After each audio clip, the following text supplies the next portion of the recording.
Sergeant John Rupcyk, Jr. for gallantry in action at Manhay, Belgium, the 27th of November, when a heavy concentration of our supporting artillery fell fire short into his company, causing casualties and confusion. Sergeant Rupcyk and Force himself wounded, quickly organized his squad and moved forward to the object. When forced to take action by any enemy machine gun, he single-handedly silenced the weapon and killed 3 of the enemy. Sergeant Rupcyk led his squad through the town, captured or killed all of the enemy in his sector, and then placed his squad in a defensive squad on the opposite side of town. Only after this action and after checking with his flank unit to make sure that the line was completely held, did he allow himself to get medical treatment. There you are. And this is on December 27, 1944. When we attacked Manhay there on that time, the houses were destroyed and burning on fire, and some were even knocked down. And so that was what we had, the best outfit going, and best outfit going to buy right there all the way through town. We went through the town and we threw hand grenades through different houses there. Some houses were bigger than others. Most of them were all just little village houses. And so that's about all that we had there, because we took Manhay and we held it. Because I was wounded, took one house there. I had a guy named Cleo Browning. He put the pins on the hand grenades, and I threw the hand grenades at the house. Now, I don't know why I did that, because I could have did Browning the same thing to his daughter and let him throw them. But he didn't.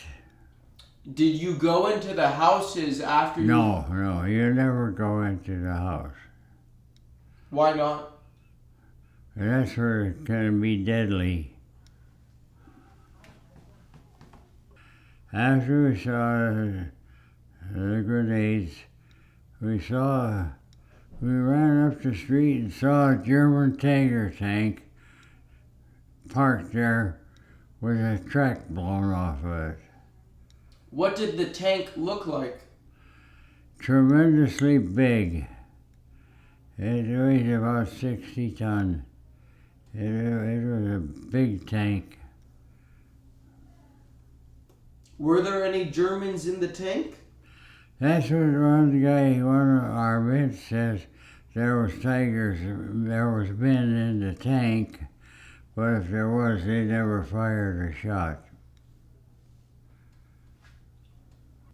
I joined the 517 in Italy at a place called, in Caesar's time, it was a volcano. It was a sleeping giant then.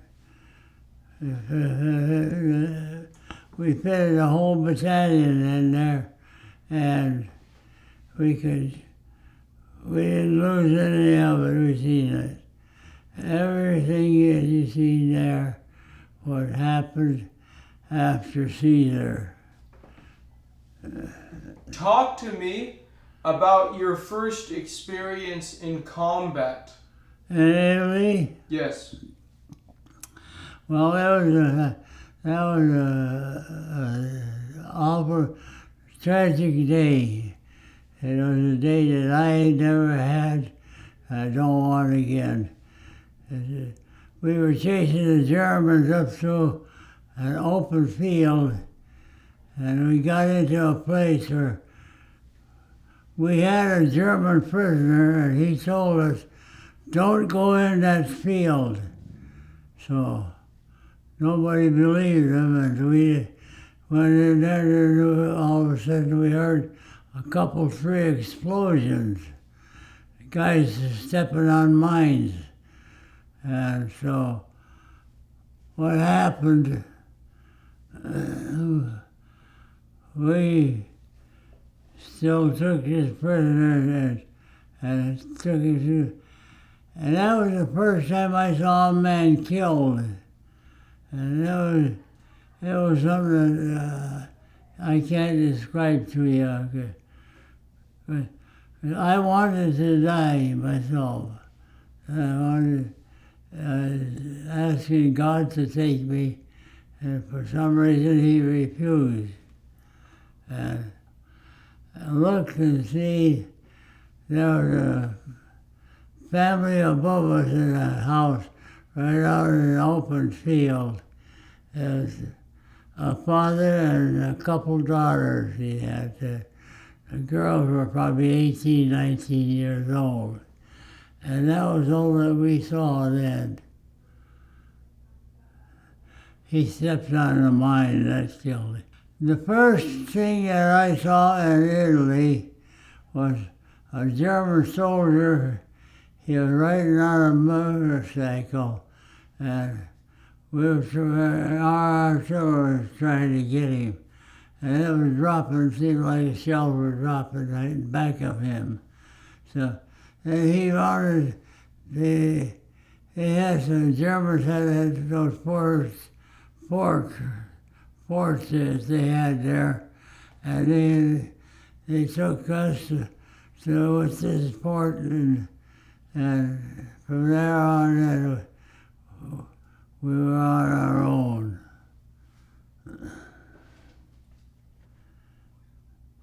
So we didn't have too much to do in France and Italy, because once we lost men there, they pulled us out because they didn't want to lose too many of us to the invasion of France. They didn't know how many casualties got me there. So they kept that up. And so that brought us about 2-3 days later that we got close to Siciliano. And we said, but water was something we couldn't get in Italy. It just didn't rain. They did not have water. But in the Alp Mountains in France, there was all kinds of water. So that's about all I can tell you about that. About the living conditions in Italy is what you saw now. Is you saw that, I say people, all the houses there were built right on top of a mountain. Because that's all there wasn't anything else. And so all they would have, they would go and they'd go get some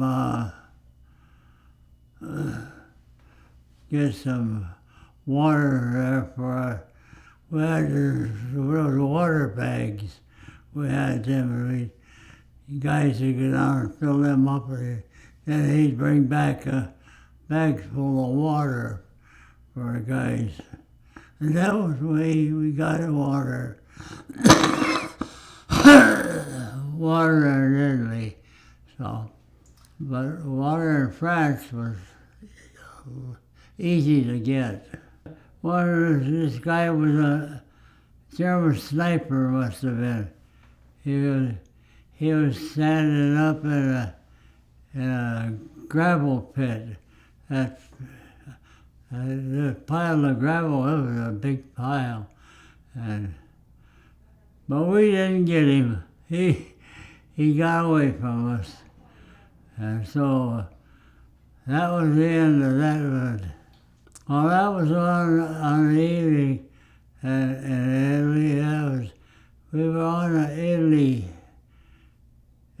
side of the hill. And every time we tried to move, the Germans would fire a gun at us, a big heavy gun.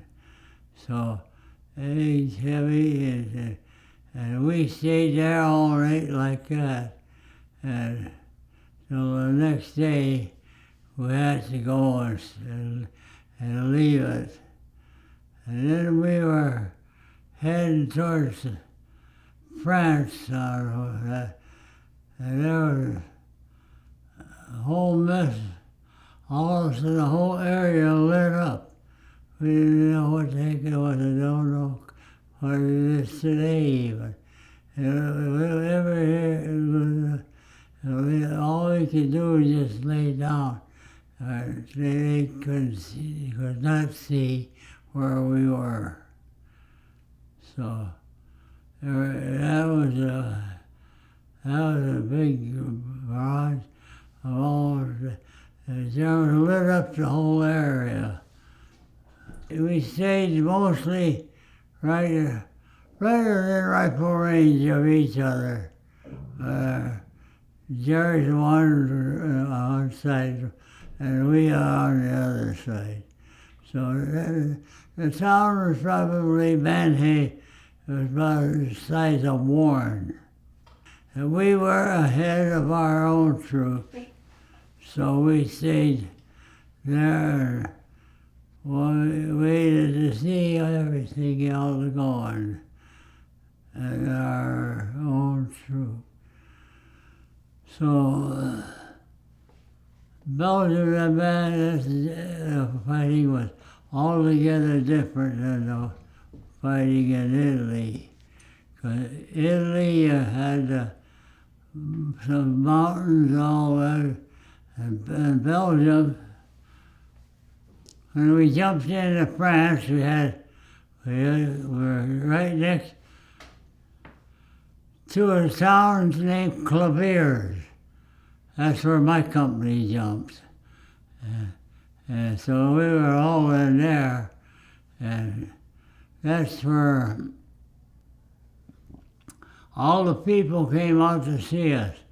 They told us, it was going on toward the evening like here, and they said, there's no Germans in this town. So they said, all they got there is, they said, we rounded the bend around the town, and there was the whole town was out. So, the little kids were out there, and they were throwing flowers on us. And the girls to 17, 18 years old, and they were kissing the daylights out of us. That was a nice war for a while. And then there was other guys in our company that were bigger. The French men were giving them drinks of wine. Did you face any enemy fire? Did you have any anti-aircraft fire? Not right then.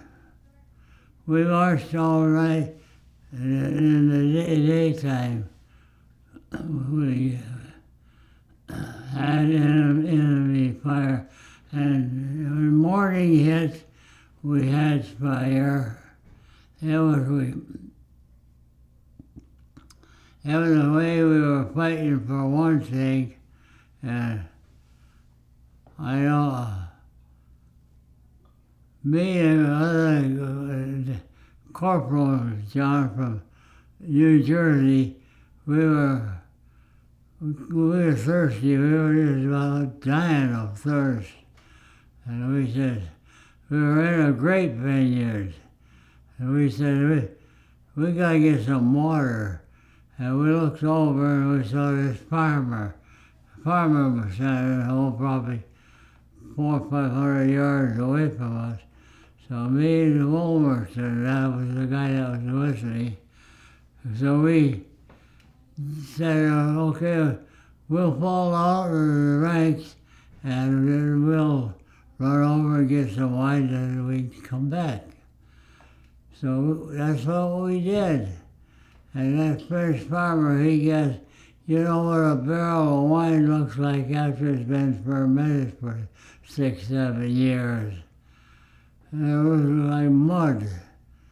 And we started to puke, drink some of this, and then we went into the road, and there was where we started to puke. We started to throw up everything we had. We couldn't get up. And the glider pilots come along, because the glider pilots that did land, they were pilots. So the glider pilot, he put us in his Jeep, and he drove us up to where we had to go, where we were. And we fought there for,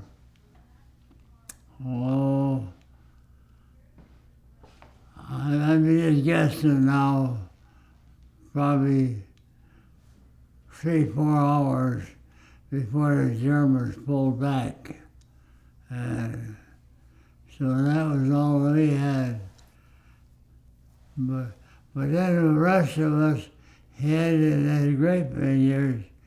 We stayed there all day long. And at night, we got out there, and there was an electric line going up through the pass. So we took that pass, and we got up at the top of the hill, mountain there, and that's where we saw claviers. Well, that was our, and I can't tell you much more about that, because we marched through the town. All I can tell you mostly is the girls were beautiful. Tell me about your first experience fighting the Germans once you got to France. There's so many little villages there you can't remember.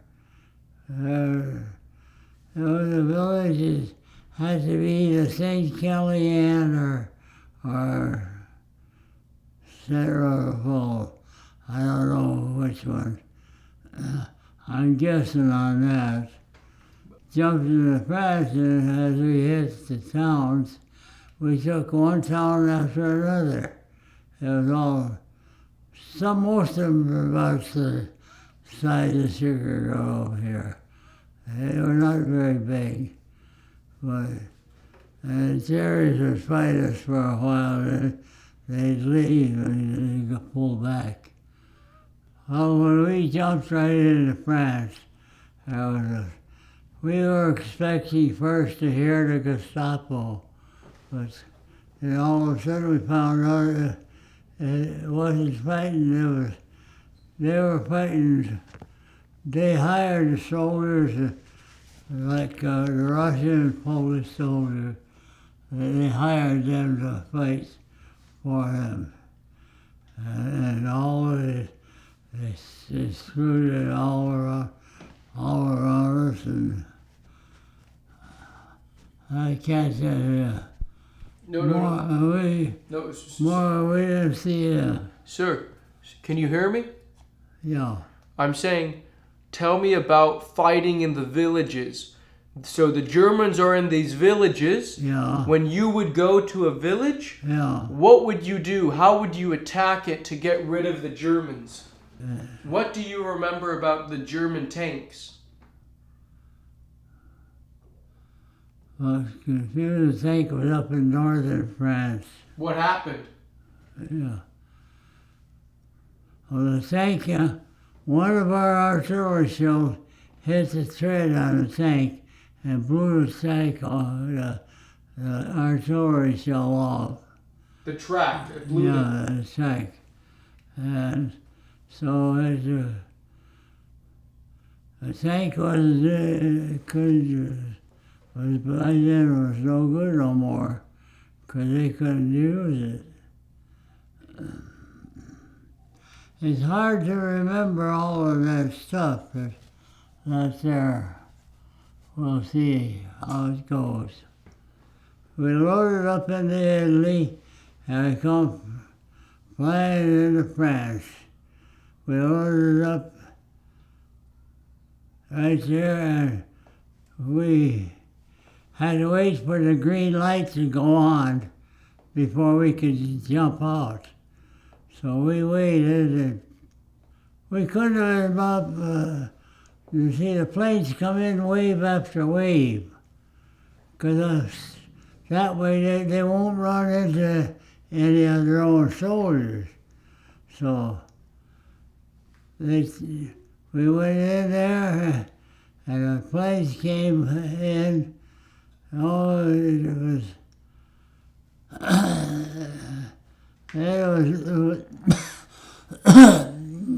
see, I seen some flak come up past the airplane, and so we just waited. About 10 minutes later, the lieutenant jumped out, and we followed him. That was. What was going on in your mind before you made the jump? What were you thinking about? Well, that's what I mean to tell you. The worst thing that we saw was I wonder if I was going to be alive at noon. So I wonder, well, what are the people back home going to wonder how the casualty rates are going to be high. And so we come over, and when the lieutenant jumped out, I don't think we were much over 300 feet high.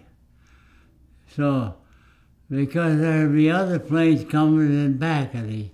Each plane's flight has got to be higher than the next one, or otherwise they'll run into the planes. So they didn't do that. So they hit that, and my chute caught in the tree limb. Maybe it's still there today, I don't know.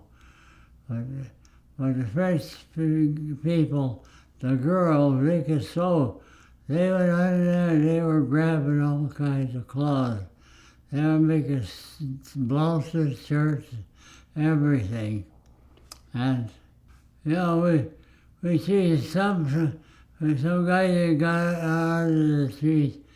Some were just a brush, and some were trees maybe 15, 20 feet high. Where did you land? We landed about 25 miles inside of France. We weren't supposed to be there then, but we made a mistake, and we jumped in there. So that's where we were in. But we came out of there all right, and everything was quiet all day long. Nothing happened. We were waiting for the Germans to attack us, but they didn't do it. And so they let us go, let us stay right there. And so that's whenever we met the kids with the flowers and all. After I landed in the trees, I had to stay there until he landed and got rid of all the parachutes that we had on, because we had 2 parachutes each, a guy, and they had that on there to get it going all the way through. So we got all the way out there. I'd say it was probably 25 feet, probably around St. Kellyanne. Well, our objective to the jump was figured to shut off the boats were bringing in soldiers, and if they were bringing in, they'd have to bring in soldiers that was carrying them out. And I didn't know about anything about that. It's hard to remember all of that. You're doing very... There's so many small towns in southern France that you can hit one after another and you don't even know the name of it. That was the worst part. What was the name of your company commanders? Rupcyk. I jumped on, I hit the ground, I hit it, and I looked, and I couldn't get my rifle together. So I ran around and looked, and I saw Captain Rupcyk.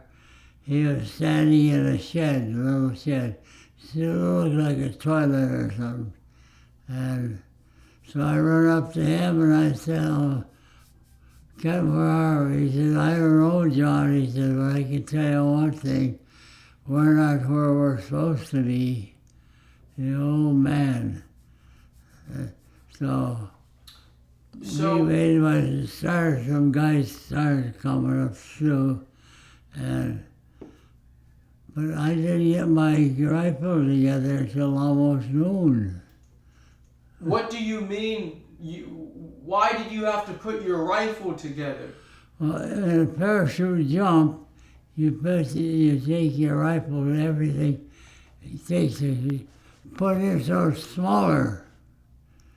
The barrel is smaller than the stock. And so that's what happened. And the guys come in, and the guy took the rifle and he snapped it right together. So he had it easy for the first 2 days. So we went down a big mountain. It looked like a dike. And my platoon sergeant, he took 3 guys with him. And they went up there. Pretty soon we heard some explosions going on.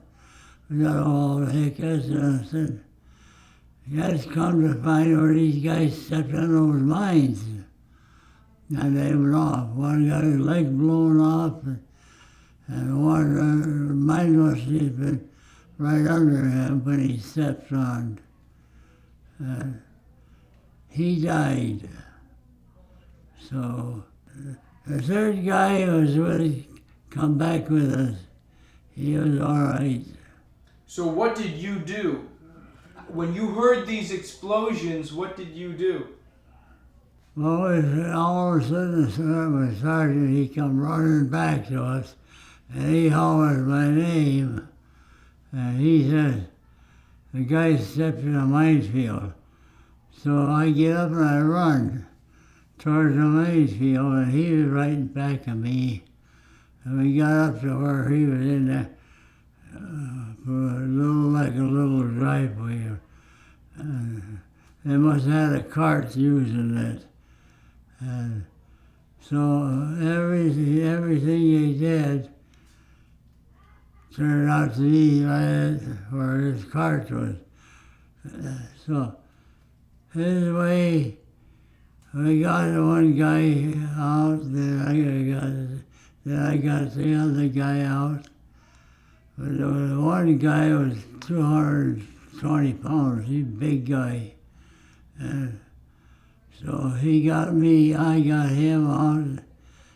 And the only way I could get him, I laid on my back and I put him on top of me. And then I backed up to where the guys were. And that's the way they got him out. How far did you have to do that? What was the distance? Oh gosh. It was 50 feet or 100. So you saved all 3 men? I saved 2. But you tried to save all 3? Yeah. how did you navigate the minefield when you went out to go help these men?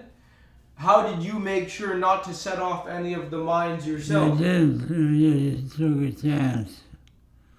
You got buddies with you, and when one's in trouble, you try to help him. And that's what I did. I tried to help this guy. There were two of them laying in that field. And I crawled in there. I got two out, lost one. When did he die? At that time or later? He died about an hour later. It was about 10 o'clock at night. What's that like?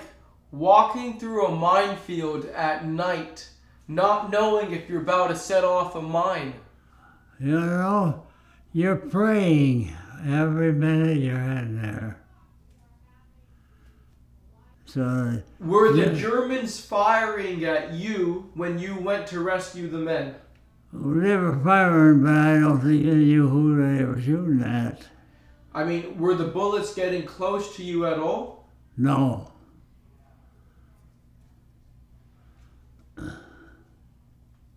What was the reason you didn't get married or have a girlfriend before you went overseas? Well, I seen guys getting drafted here, and they're leaving their wives and kids, and it's breaking their hearts up. So me and my twin brother we talked it over, and we decided we're gonna be without a girlfriend during the war here. Whenever the war stops, we'll go ahead and get married. While I was in France there, we had a story I never before said. It was Germans was laid down there and they played dead. And they paid a big price on our troops at the casino. The Polish soldiers told me, don't ever leave a buried soldier alive. Make sure he's dead. And so that's what I did. We came and stepped aside, and because I speak the Polish language, you know, so we had everything in our favor.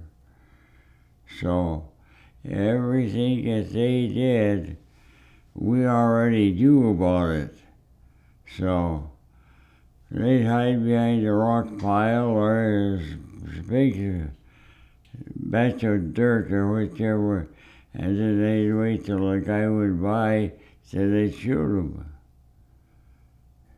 Now, when I was in France, this was at Saint Césaire, when we were fighting that afternoon, and we were going right up through a big mountain going up, and the Germans there, they stayed pretty good. They just hit the ground and they acted like they were dead, but we already knew about it, so we made sure they said they were dead.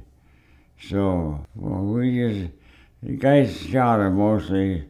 Once in a while somebody stuck a bayonet in them, but not very often.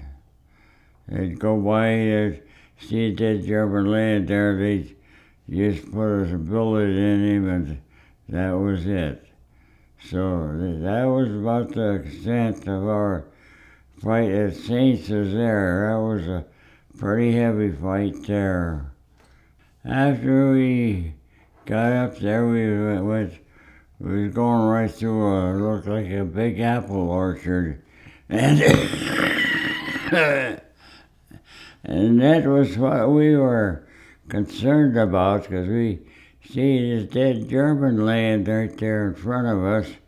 So we thought, well, heck, he ain't moving or anything, so he was out right there laying there on the ground in front of us, and as we walked by, he tried to get up there, but he never made it.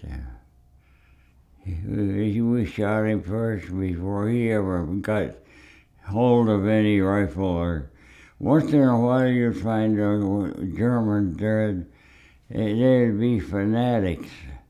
They probably like the Hitler Youth, and so that's the way they done that. But it didn't work very well. There's 3 or 4 guys there that done the shooting, and I know one thing that I was one of them because I had a Tommy gun, and that you get rid of a lot of ammo in a hurry with that baby. So that was what I used on my side of the fence. On our first action in Italy, we was going up a big mountain, and we had our guys that were scouts, they'd go ahead of it, and this one guy, he was going ahead of it in the morning, and we got there, and just as the guy hit the top of the hill, the German opened up on him with a machine gun, and the guy went down, we said, "Oh my God, he's dead," And we looked around pretty soon, we see that the guy raised up, and he wasn't hit at all. So there was a farm right there, maybe 3 or 4 rows of corn would have been in there, and he was right there, and he was taking our corn and stuff like that, and he was pretending to be a Italian partisan, but he was actually a guerrilla. And excuse me, but that was the way that we handled him, and everything we handled him, and they went after. They didn't pull too many things like that on us, and everything that we did, we got paid for, and so we just stayed there, and as we went by, we'd shoot them, and so we knew that they were dead then. That was the same morning that we went up. We went up there, and as we went up the mountain, we knew they were going to shoot at us. That was a bunch of smart, most of the kids we had. And so we got up just to the top of the hill, and the guy opened up on us with a burp gun. German soldier. You know what a burp gun is, don't you? Yeah, we had that, and we had that, and he went, and we hit the ground, and we laid right there, and because we were wrong, and so I told her this, my partner was laying right beside me, but he was out in the open, and I told him, I said, "Wilmerton, get behind something." "No," he says, "I don't need to get behind nothing here." And so finally I had to pull rank on him and make him go and hide behind something, because those are live ammunition shooting at us. And so the German, he laid there, and the Italian laid there, and they just didn't move for. So that was what we done. We just laid right there and just shot him as we went by him. And this one German had I remember, a red shirt on him. And he was laying on his back like that. But whenever we went by him, we made sure that somebody put a bullet in him, and that's why he left. So that was well, that was just about the same area that we got shot at the first time. And the rifle there was, this Wilmerton was my pal. He was the guy that had the rifle. And I was telling him, Wilmerton, look at your rifle and all that. And he wouldn't do it. He said, heck, I don't need to do anything here. So he says, go ahead. And somebody hollered for the lieutenant. The lieutenant wanted to be up front, way up. And so we said, come on, and we jumped up and we thought everybody was going with us.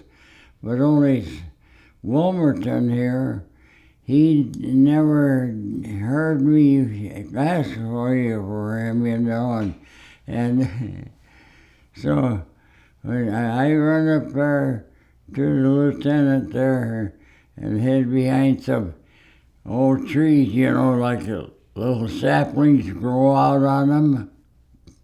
And so I got there. I run awful fast to get to hard and so everything was just dry, and everything was just a batch of rose, and everything. We were there. We was just looking at it, and then I looked and see, and Wilmerton, I was gone, and he was worried because he had the bazooka shells and I had the bazooka, but I didn't have nothing to shoot in, and so we went right into the shed, and Wilmerton, I see him, so I hollered over to him. I said, over here. And Wilmerton come, and he has these bags of bazookas, they're almost too damaged. And so, and he come up there, and he's breathing. I said, Wilmerton, where's your rifle? He said, he said, the damn thing got heavy, so I threw it away.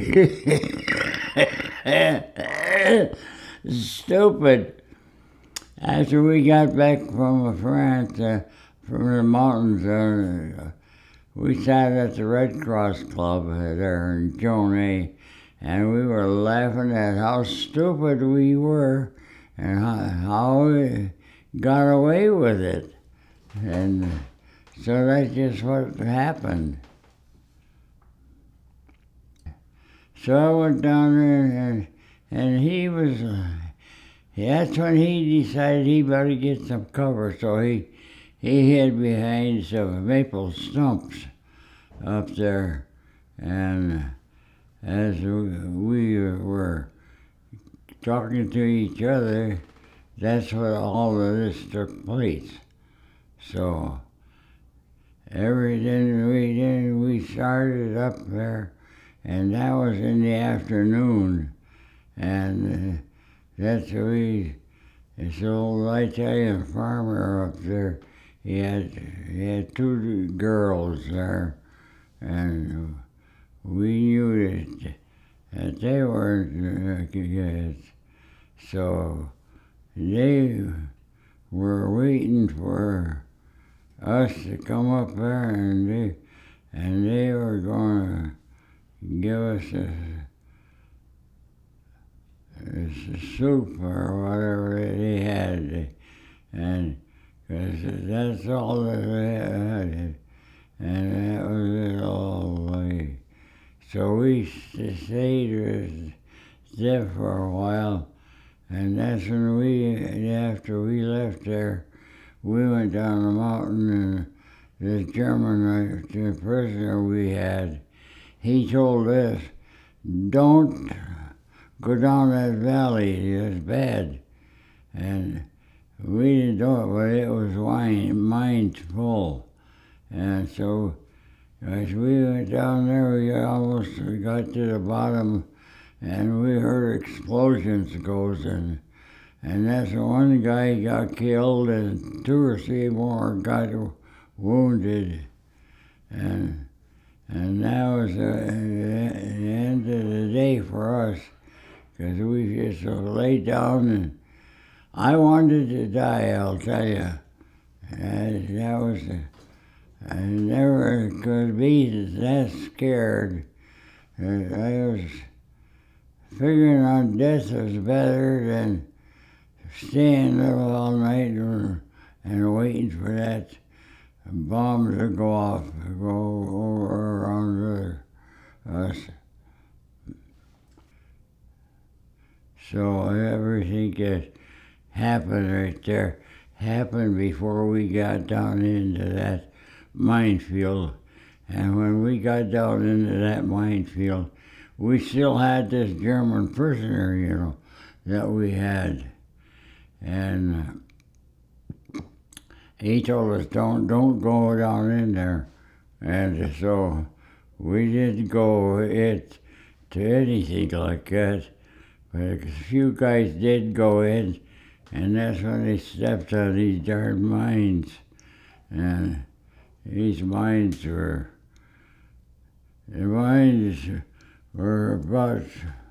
about quart size, and they had 350 ball bearings in them. When they would explode, and ball bearings would just fly all over the place.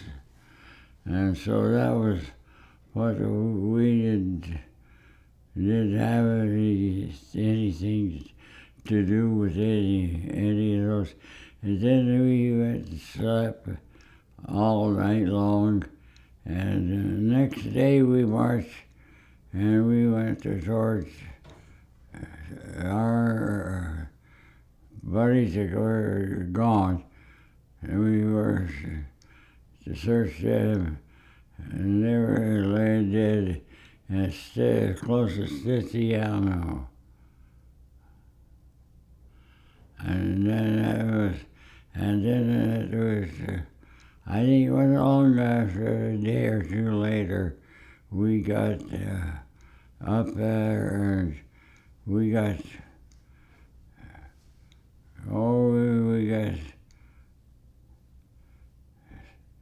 sunburned and all that stuff. It was hot. It's hot in Italy, and a wet day. So you could be sure that whichever way it went in our favor. We went through the minefield to rescue these guys. We rescued a big one, a green, and a shoemaker. And shoemaker was probably weighed maybe 200, like that. And he got, I think the mine went all off right under him, because, man, there was any part of his body that wasn't working. Good-looking boy. Yeah, he was good-looking. His parents were very religious, and he had his cane and everything right with him over there. We were standing close to Ohio line, and I would say when I went to pick him up, he asked me, he says, who is this? I said, oh, it's Rupcyk. And he didn't say any more. And he lived for maybe half an hour more than he died. When we were in southern France there, we had 3 of the men that got sent out on a patrol, and they got surrounded and they crawled on their bellies to get that way. And they just didn't have the experience that to do with it. And so we lost one. One we had one was wounded, one was without it, and one was a shoemaker, which he lost. Well, Manhay has got 4 or 5 road junctions that went out to the ocean over. And they had this, everything that was going on, there had that, and we are, all I can say, our colonel told us his orders were to take Manhay or don't leave any of them alive. So he says we took it because, and we got it to run, and we got everything got laid around there. What did Manhay look like? Oh, it was just all ripped apart. There wasn't a whole house left in Manhay with it. We had those big guns shooting in there, and it just, there was just like where windows used to be, and it looked like the windows was then. And it was all stone, and a lot of their homes were built from stucco, you know. They built it from stone.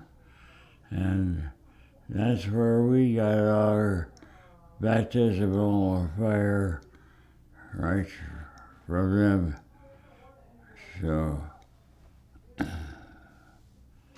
that's all I can tell you right for them, from us, for that little part of it.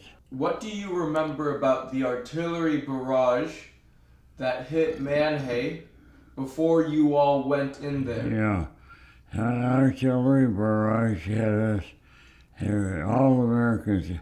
They had 8 battalions of shell shooting. So you see, each shell weighs 360 pounds. You could hear them coming, and man, they just fractured, busted everything. And there was a German tank. That's the first tank I ever saw, was a Tiger tank.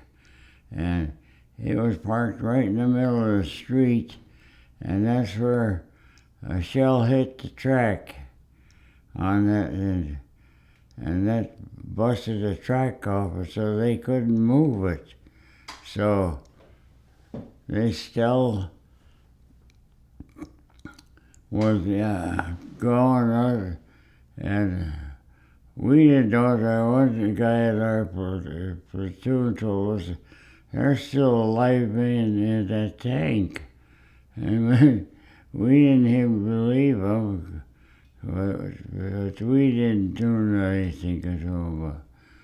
So But I'll have to admit that that tank is still there today. Before we went into town, they're going to soften it up. They had to have that town so bad. So they shot 5,000 rounds. Boy, they come in there. Sometimes two of them right as one. And so they come and nailed everything down. That houses were houses just all maybe just like this one across the street here, and doors and windows all were knocked out, so there was nothing left of there. The Americans fired, I'd say around 5,000 rounds in 20 minutes, and you could see it there. The papers after a while, they gave news about that, said that the papers that the Germans fired 5,000 rounds, the Americans did. And a lot of the town was just an explosion. But it was just cars that they were just sitting on the street. And nothing was moving. Nothing was left there to move. Well, we made our attack at around 4 o'clock in the morning. 7 o'clock in the morning. I was in the hospital already. But before you went to the hospital, tell me about your memories of the attack. What do you remember about the Germans in the town? Yeah, we attacked at 4 in the morning, and the Germans were just outside of the town a little bit. And we hit them so hard they didn't bother to even try to take it back. Did you encounter any Germans in the town? Oh yeah, we got prisoners out of there. And we got, maybe 35, 40 prisoners out of there that we were shooting at them like that. But those, we had the 155 caliber gun of ours, and that's what was throwing a heavy star at them. Tell me about how did you capture some of those prisoners? Well, that was when we come down the street. We heard somebody hollering in the stray houses, and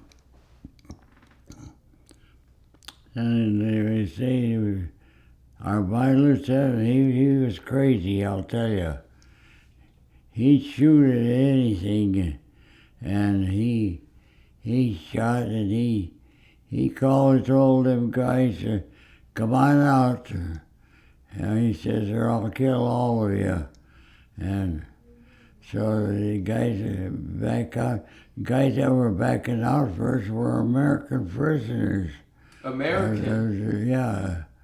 And so the beggars were begging for the lieutenant, says, please don't kill us. So Lieutenant Way says, if you turn around, I will. And he would have. But he didn't. But they had those printers right there. And it was something. We weren't going to give that town up again. That's all there was to it. We were going to Manny. We were going to the northern end of it, and the guy with the machine gun opened up on us, so we seen where he was. And we threw the hand grenades. That's when we threw all the hand grenades into him. And there was three of our They was all dead. But that was the last time I saw anything of them, because they put me in an ambulance and they took me to the hospital. Germans were retreating up the Rhone Valley, and we had one place we stopped at was a high school. They had a lot of kids in there, so they didn't have anything that we had, so they just gave us all the bread they had and everything, and they were okay. Yeah, when we were in France, we were on patrol. Well, it was a little bigger than a patrol, so it was what was happening here at the middle, just as it was getting dark, and I run up through a rose bush there and hid behind it, and the next thing I knew, a German was on the other side of it. He must have come there same time that I did. And so I stood there a little bit, and I jumped up over that rose bush. It wasn't that high, and I see this German, he was laying there. It looked like a kid. And so I was going to shoot him, but then I thought, gosh, I can't, because the guys are hollering at me. If I shoot that Tommy gun, then it scatters all over. And so I waited, and then my other partner come in there, and I told him, we shoot that trout there and make sure he's dead. So the guy was about 20 feet away from him. He shot and he missed him. And so he come over, I was sitting there up against the wall. They have terraces built there. And so the guy come up and he sat down beside me, and we sat there looking at that German. And by golly, he was just a young kid. And so we waited until we looked in, here comes this other guy that was with us. And we told him, hey, shoot this German, you gotta, we don't know if he's alive or dead. So he up and he shot at him, and he missed him. And so he come and sat down beside the two of us, and three of us were standing there looking at this kid, and he wasn't. And so I said, well, you better shoot him, whoever it is. So the guy shot him, and the kid started to scream. German kids started to scream, and so the other guy that was sitting beside me, he pulled up and he shot the German too, so that took care of that. I noticed when he was in Italy, going from Sicily to the mainland in Italy, I was talking to a Polish soldier, and he told me, he says, don't you ever go near dead Germans, he says, because you'll pay the price if you do. And so he says that. He's a Polish soldier, I remember, he told me, he says he shot 12 Germans. And so the Polish soldier told me, always shoot the German, never go by him. If he looks like he's dead or something, he won't be. So that's what I always did after that. I never let him, and so that's why I'm still here. Yeah, yes, in southern France, those mountains are large, they're tremendously big. And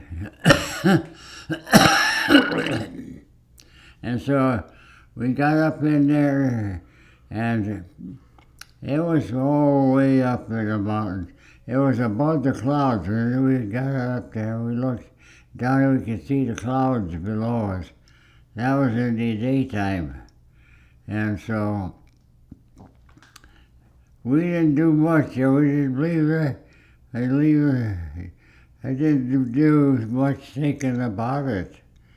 It was that much clouds and all higher than the clouds that they were in the woods there. So, but that was where the friends, they meet each other or whatever they meet, and that's all that they take with them, and that's about the only thing that they did with us. Well, right up there was, as you clean up one mountain and down another. So that's the way it was when I shot at these Germans. There was guys with me, and I shot. Not everybody shoots at it, and we said, "My God, you missed him." And so he says, "Okay, I'll get him this time." And he shot again, and he got him. But the crowd got a big, he was just a big guy. He was a big guy, and he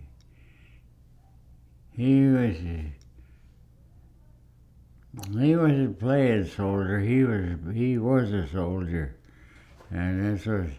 And then our boys shot at him. And my squad had a silver medal. He shot him. He got the big guy. So that knocked him down. Tell me about your living conditions in combat. Well, living conditions in combat are you dig your foxhole and then you lay in it. And your food usually, if you can, is usually brought to you there. And I wish we'd had what the Germans had. Germans had that look. He's carried in the back of him, you see him? Well, that's a thermos bottle. And every night the Germans had a warm meal from that thing. And we never had that. And we don't have it now. So that's the one thing that they had an advantage over us. That they at least had a warm meal once a day. So that was all I could tell you about that. When we were going into Belgium, we shot the German planes. They were reconnaissance planes. They just flying around in circles right around us, and we were shooting at them. Well, we wasn't shooting at them really.